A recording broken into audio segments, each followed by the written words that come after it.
أعوذ بالله من الشيطان اللعين الرجيم بسم الله الرحمن الرحيم لا حول ولا قوة إلا بالله العلي العظيم وصلى الله على سيدنا ونبينا وحبيب قلوبنا وطبيب نفوسنا وشفيع ذنوبنا أبي القاسم محمد وعلى آله الطيبين الطاهرين المعصومين ولعنة الله على أعدائهم أجمعين من يومنا هذا إلى يوم الدين والجنة للمتقين والنار للعاصين إن الله وملائكته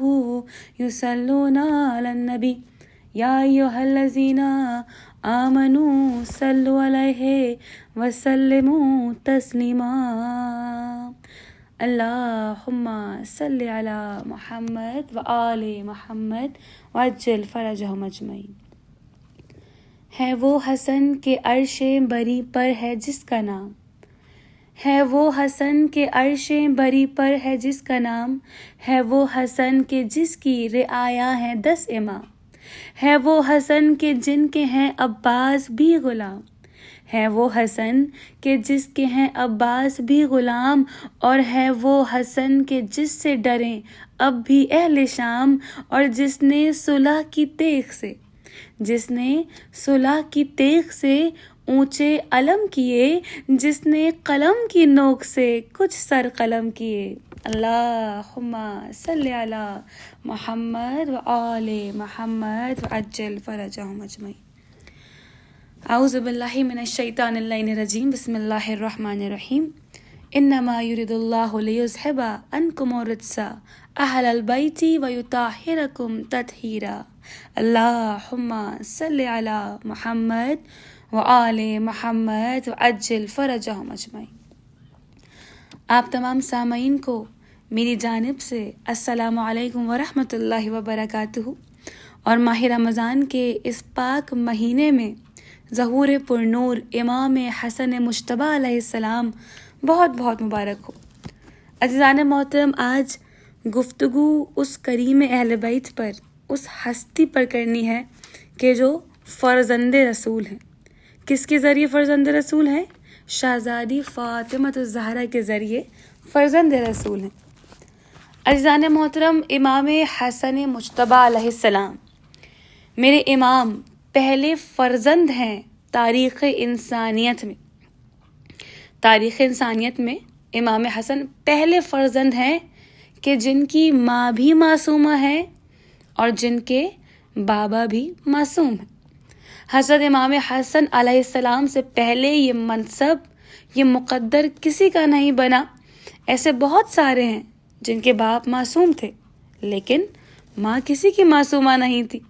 حضرت عیسیٰ تاریخ ہدایت میں ایسی ہستی تھے جن کی ماں معصومہ تھی، اللہ نے انہیں باپ سے محروم رکھا تھا، لیکن تاریخ ہدایت میں حسن مجتبیٰ علیہ السلام وہ پہلی شخصیت ہیں، اس دنیا میں قدم رکھنے والے پہلے انسان کہ جن کی ماں بھی معصومہ ہے اور جن کے بابا بھی معصوم ہیں۔ سبحان اللہ۔ آپ کے بعد یہ منصب امام حسین علیہ السلام کو بھی ملا، آپ کے بعد یہ منصب، یہ مقام جناب سیدہ زینب سلام اللہ علیہا کو بھی ملا کہ ان کے والدین معصوم تھے۔ آپ کے بعد یہ منصب جناب ام کلثوم کو بھی ملا، لیکن آپ کے بعد ملا، اللہ اکبر، سب سے پہلے جو یہ منصب ملا ہے وہ کسے ملا ہے؟ امام حسن مجتبیٰ علیہ السلام کو۔ تو عزیزان محترم، آپ تمام سامعین ماشاءاللہ سے باشعور، باذوق اور با علم ہیں۔ ایک خاکہ تو آپ سب کے ذہن میں امام حسین علیہ السلام کی عظمتوں کا ہوگا، حسین ابن علی علیہ السلام کا، ان کی عظمتوں کی کچھ روشنی کا، کچھ نور کا تو آپ سب کے اذہان میں ایک خاکہ بنا ہوگا کہ امام حسین کتنی عظمتوں کے مالک ہیں، کہ اللہ رب العزت نے امام حسین کو کیا مقام عطا کیا۔ اللہ نے حسین ابن علی کو کن عظمتوں سے نوازا ہے، لیکن یہاں رک کر، یہاں ٹھہر کر ایک جملہ میں ضرور کہنا چاہوں گی کہ اللہ نے بے شک امام حسین کو کئی عظمتوں سے نوازا، لیکن اللہ سبحانہ و تعالیٰ نے امام حسن علیہ السلام کو یہ عظمت عطا فرمائی کہ حسن ابن علی وہ ہستی ہیں کہ جو حسین ابن علی کے بھی امام ہیں۔ سبحان اللہ، امام حسین پر واجب ہے کہ وہ امام حسن کی اطاعت کریں، تو جو حسین ابن علی کا بھی اولو الامر ہو اسے حسن ابن علی کہا جاتا ہے، کہ حسن کو بادشاہ خاص و عام کہتے ہیں، حسن کو بادشاہ خاص و عام کہتے ہیں، اور علی کا نائب و قائم امام کہتے ہیں، اور دلیل ایک ہی کافی ہے ان کی عظمت میں، دلیل ایک ہی کافی ہے ان کی عظمت میں کہ انہیں حسین بھی اپنا امام کہتے ہیں۔ سبحان اللہ، تو حسن وہ ہیں کہ جو حسین کے بھی امام ہیں۔ یہ بات جانتے ہیں آپ کہ امام حسین کا تو الگ سے کوئی نام ہی نہیں رکھا گیا۔ حسین کا مطلب جانتے ہیں آپ سب؟ حسین لفظ کے معنی، اس کے میننگ کیا ہے؟ اگر اس بات کو سمجھ پائیں تو بہت لطف لیں گے کہ حسین یعنی چھوٹا حسن، حسن یعنی جس میں ساری خوبیاں موجود ہوں۔ حسن کے معنی کیا ہیں؟ کہ جس کی ہستی میں، جس وجود میں ساری خوبیاں موجود ہو، اور حسین یعنی چھوٹا حسن۔ تو کہتے ہیں کہ جب امام حسین کی ولادت ہوئی ہے، جب آپ کی ولادت ہوئی ہے، آپ اس دنیا میں تشریف لائے ہیں، تو آپ کا کوئی دوسرا نام نہیں رکھا گیا، بلکہ کہا گیا کہ ارے یہ چھوٹا حسن ہی تو ہے۔ بات سمجھ میں آ رہی ہے زن محترم؟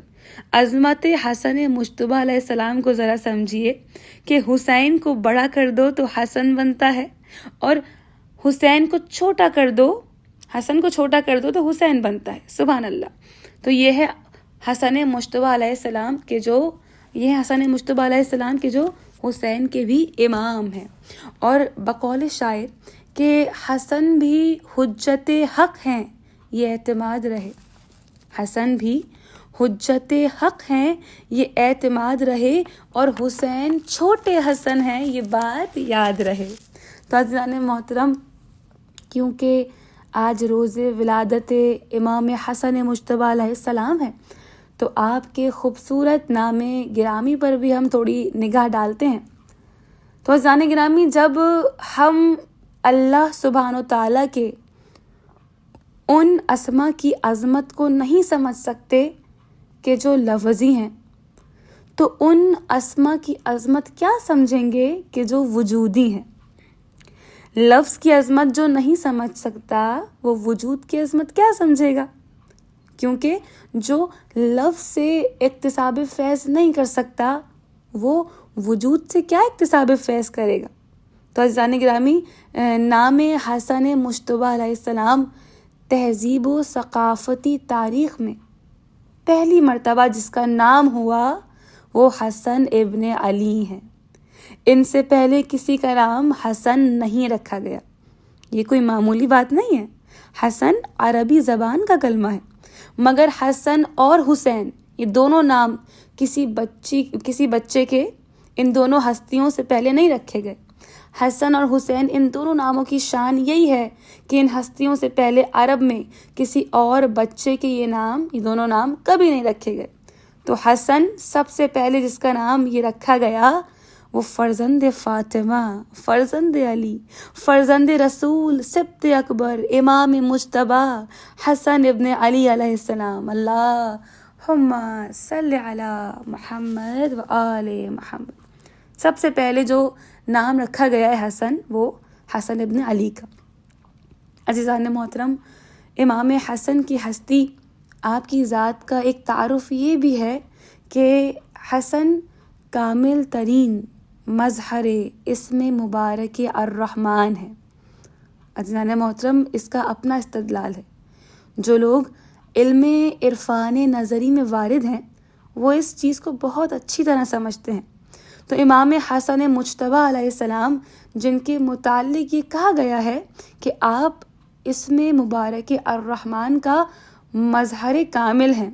اگر ہم آپ کی ذات گرامی پر غور کریں تو ہم یہ دیکھیں گے، جب ہم آپ کی ہستی کو دیکھیں گے تو ہم یہ دیکھتے ہیں کہ عمومی صفات کے اعتبار سے کون سی صفت ہے جو امام حسن مجتبیٰ میں نہیں تھی، یعنی مختصر سی زندگی میں بھی کون سی صفت نہیں تھی آپ کے اندر۔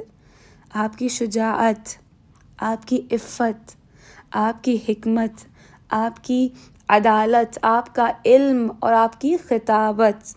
اور کہتے ہیں کہ جب جناب مولائے کائنات امیر المؤمنین علی بن ابی طالب علیہ السلام اللہم صلی علی محمد و آل محمد، کہ جب آپ جنگ جمل کے لیے مجبور ہوئے اور بصری کی طرف روانہ ہوئے تو کوفے سے لوگ نہیں پہنچ رہے تھے آپ کے لشکر میں، امام کے لشکر میں کوفے سے لوگ شامل نہیں ہو رہے تھے۔ تو کہتے ہیں، لکھا ہے کہ اس وقت جناب عمار یاسر اور امام حسن مجتبیٰ تشریف لائے، اور یہ لکھا ہے کہ امام حسن کی ایک تقریر نے کوفے میں انقلاب برپا کر دیا۔ سب کے سب مولائے کائنات کے لشکر میں شامل ہونے کے لیے آمادہ ہو گئے، فقط ایک خطبہ امام کا، امام حسن مجتبیٰ کا۔ آپ دیکھ رہے ہیں کہ امام کا جو ایک خطبہ ہے اس کی کیا روب و دبدبہ تھا، کیا دہشت تھی آپ کے خطبے کی۔ فقط ایک خطبہ، کہ آپ کے ایک خطبے کی یہ تاثیر تھی کہ کوفے میں انقلاب برپا کر دیا۔ اور کہتے ہیں کہ آپ کی جرت، کہ بچپن سے آپ کی جرت کا یہ عالم تھا، یہ کیفیت تھی کہ جب، جسے کہتے ہیں نا گھٹنیوں چلنا، امام حسن مجتبیٰ کی عمر، آپ کی عمر مبارک 1 سال یا 1 سال سے کچھ زیادہ ہے، کہ اسلام کا سب سے بڑا دشمن آیا جناب امین کی خدمت میں اور کہا، یا علی، پیغمبر سے مجھے کچھ مراد دلوا دیں۔ تو ان صاحب کا نام میں اپنی تقریر میں لینا نہیں چاہ رہی تھی، کیونکہ شیرینی ذکر مصطفیٰ صلی اللہ علیہ وآلہ وسلم اور شیرینی ذکر اہل بیت مصطفیٰ کے درمیان کسی اور نام کی گنجائش ہی باقی نہیں رہتی، لیکن کبھی کبھی اظہار واقعہ کے لیے مجبور ہونا پڑتا ہے۔ تو یہ جس کا نام میں لے رہی ہوں، تاریخ میں سے ابو سفیان کہتے ہیں، یعنی تاریخ بشر کے مکروہ ترین ناموں میں سے ایک نام، ہر اعتبار سے، کسی ایک اعتبار سے نہیں، ہر اعتبار سے، حسب و نسب، ذاتی کردار، نیتوں، اہداف، مقاصد، مکروہ ترین افراد میں سے ایک فرد ہے ابو سفیان۔ کہتے ہیں کہ اب یہ حضرت علی کی خدمت میں آیا اور کہا کہ یا علی، رسول سے ہمیں کچھ مراد دلوا دیجیے۔ حضرت علی نے جواب دیا کہ بس جو معاہدہ ہو چکا سو ہو چکا، اس سے زیادہ کی کوئی گنجائش نہیں ہے۔ کہتے ہیں کہ وہی امام حسن مجتبیٰ علیہ السلام کھیلتے ہوئے آئے تو اس شخص کی شامت آئی تھی۔ اس نے کہا کہ حسن، اپنے نانا سے کچھ ہمارے لیے سفارش کر دیجئے۔ کہتے ہیں کہ حسن اٹھے، آگے بڑھے اور اس کی ناک پکڑ کے گھمائی اور کہا، کلمہ لا الہ الا اللہ پڑھ، ابھی مسئلہ حل ہو جائے گا۔ اللہ اکبر! یعنی آپ نے دیکھا کہ مولا کی کیا سن و سال ہے، کہا کلمہ لا الہ الا اللہ پڑھ، ابھی مسئلہ حل ہو جائے گا۔ یعنی حسن کس عمر میں کلمہ لا الہ الا اللہ کی بات کر رہے ہیں اور پڑھوا رہے ہیں، اور وہ بھی کس سے پڑھوا رہے ہیں؟ عزیزانِ محترم، چھوٹے سے ہیں ابھی امام حسن۔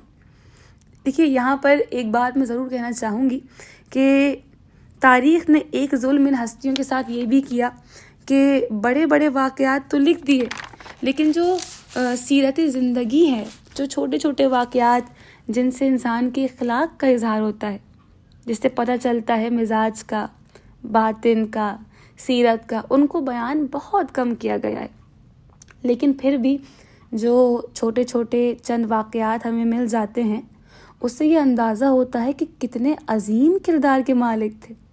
ایسے ایک اور واقعہ آپ سب کی خوبصورت سماعتوں کی نظر، کہ امام حسن مجتبیٰ علیہ السلام گھوڑے پر تشریف فرما ہے، چلے جا رہے ہیں تو کچھ غلام راستے میں زمین پر بیٹھے ہوئے ہیں اور زمین پر بیٹھ کر کھانا کھا رہے ہیں۔ اب ان بیچاروں کی پونجی ہی کیا ہوگی کہ ایک مرتبہ جب امام حسن کو گھوڑے پر سوار جاتا دیکھا تو پکار کر کہا، اے ابن رسول، آئیے آئیے اور بسم اللہ کیجیے، آپ بھی ہمارا ساتھ دیجیے۔ کہتے ہیں فوراً سواری کو روک دیا۔ جب غلام نے پکار کر کہا نا، کسی ایک غلام نے کہا آئیے ہمارے ساتھ بسم اللہ کیجیے، اسی وقت سواری کو روک دیا۔ سواری سے اترے، ان کے ساتھ زمین پر بیٹھ گئے، جو وہ کھا رہے تھے اس میں سے تناول فرمایا، اور اس کے بعد پھر اٹھے اور کہا کہ اب تم سب چلو ہمارے ساتھ، ہمارے دسترخوان پر کھاؤ، اور پھر جو کچھ آپ کے پاس تھا سب کچھ ان غلاموں پر نثار کر دیا۔ لوگوں نے جب یہ دیکھا تو کہا کہ آپ نے تو بہت عطا کر دیا۔ تو جانتے ہیں امام نے کیا فرمایا؟ کہا ہم نے تو کچھ نہیں عطا کیا، ان کے پاس جو کچھ تھا، ان کی کل پونجی، انہوں نے سب کچھ دے دیا، ہمارے پاس تو اس سے بھی زیادہ بہت کچھ ہے، ہم نے تو کچھ نہیں دیا۔ اللہ اکبر! یہ ہے امام حسن مجتبیٰ کی عظمت، یہ ہے آپ کا کردار۔ اور اچھا، یہ تو آپ کے کردار کی، آپ کی عظمت کی باتیں تھی نا۔ اگر آپ کے معجزات کی طرف ہم نظر کریں تو ہم یہ دیکھتے ہیں کہ بچپنے ہی سے یہ عالم تھا کہ جب آپ بچپن کے زمانے میں مدینے کی گلیوں میں کھیلا کرتے تھے کبھی کبھی، تو جو بچپن کا تقاضا ہوتا ہے، اس زمانے میں بھی کھیل ظاہر ہے اس عمر کا تقاضا ہے، تو کھیل کھیل میں بھی جو صفات کا اظہار ہوتا تھا، جو خداداد کمالات کا اظہار ہوتا تھا، جن کرامات کا اور جن معجزات کا اظہار ہوتا تھا، اسے اصحاب پیغمبر اپنی آنکھوں سے دیکھتے تھے اور آ کر ایک دوسرے سے نقل کیا کرتے تھے، اور کبھی کبھی تو خود رسول اللہ کے پاس آ کر بیان کرتے تھے، حیرت کے ساتھ، پریشانی کے ساتھ، تعجب استعجاب کے ساتھ، اور حضور یہ فرماتے تھے کہ کیا میرے بیٹے کی اس کرامت کو دیکھ کر تمہیں حیرت ہو رہی ہے؟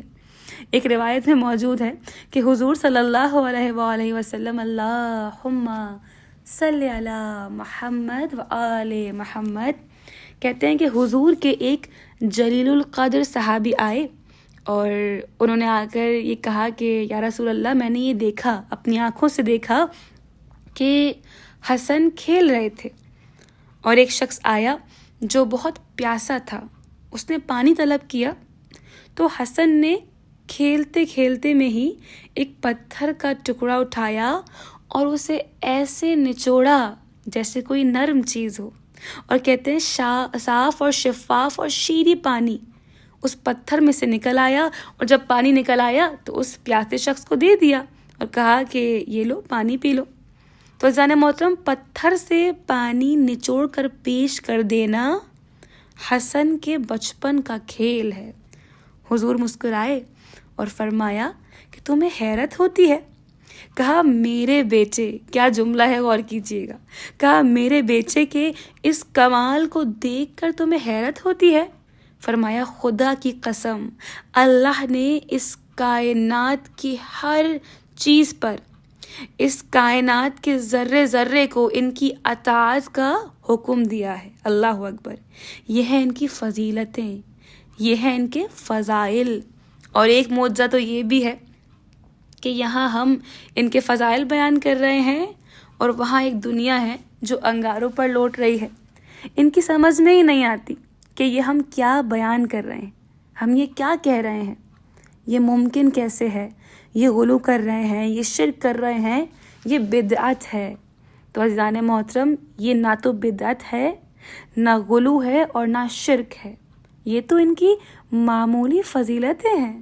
خدا کی قسم، یہ ان کی معمولی فضیلتیں ہیں، آپ اسے کمال سمجھتے ہیں؟ یعنی گویا اس سے کیا امامت ثابت ہوگی؟ بالکل نہیں، یہ تو ان کی معمولی تجلیاں ہیں، معمولی صفات ہیں۔ اور ایک دوسرا راوی یہ لکھتا ہے کہ ہم دیکھ رہے تھے کہ حسن کھیل رہے تھے اور اوپر آسمان پر کچھ پرندے اڑ رہے تھے۔ اب ہم نے یہ دیکھا کہ حسن جس پرندے کو آواز دیتے تھے وہ قریب آ جاتا تھا اور حسن کے ہاتھوں پر بیٹھ جاتا تھا، پھر حسن اسے اڑا دیتے تھے۔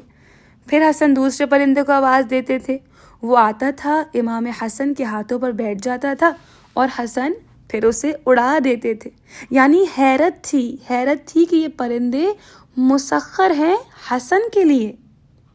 تو عزیزان محترم، یہ اڑتے ہوئے پرندے حسن مجتبیٰ کے لیے مسخر ہیں، یہ حیرت نہ کیجئے. کیوں؟ کیونکہ یہ اس ابراہیم کی ذریت میں سے ہیں کہ جنہوں نے پرندوں کو کاٹ کاٹ کر دوبارہ پکارا تو پرندے اڑتے ہوئے آ گئے. اور اسی سورہ مبارکہ زخرف میں وہ آیت موجود ہے کہ جس سے یہ ثابت ہوتا ہے کہ یہ جوہر و کمال ابراہیم نے اپنی نسل کے لیے محفوظ کر لیا تھا. تو عزیزان محترم، یہ حسن مجتبیٰ علیہ السلام ہیں کہ ان کی عظمتیں بہت ہیں، یہ آپ کی کمالات ہیں، آپ کی عظمتیں ہیں، فضیلتیں ہیں. بس اسی کے ساتھ میں اپنی تقریر کا اختتام کرتی ہوں اور بارگاہ خداوندی میں دعا کرتے ہیں کہ پروردگارہ ہمیں اور آپ کو توفیق عطا فرمائیں کہ ہم ان معصومین علیہ السلام کے کردار کو سمجھ سکیں، ان کی سیرت سے استفادہ حاصل کر سکیں، ان کے فیض سے استفادہ حاصل کر سکیں، ان کی جود و سخا سے ہم اپنے دامن کو بھر سکیں، ان کی ہدایت میں دنیا بسر کریں اور ان کی شفاعت سے آخرت حاصل کریں. پروردگارہ اپنے ولی آخر اور اسم اعظم حضرت حجت ابن الحسن العسکری کو اذن ظہور عطا فرما. الہی آمین. اللہم صلی علی محمد و آل محمد. بسم اللہ الرحمن الرحیم. اللہم کل ولیک الحجت ابن الحسن صلواتک علیہ وعلی آبائہ فی ہذہ الساعات وفی کل ساعت ولیا وحافظا وقائدا وناصرا ودلیلا وعینا حتی تسکنہ ارزق طوعا وتمتعہ فیہا طویلا برحمتک یا ارحم الراحمین. اللہم صلی علی محمد و آل محمد وعجل فرجہم اجمعین.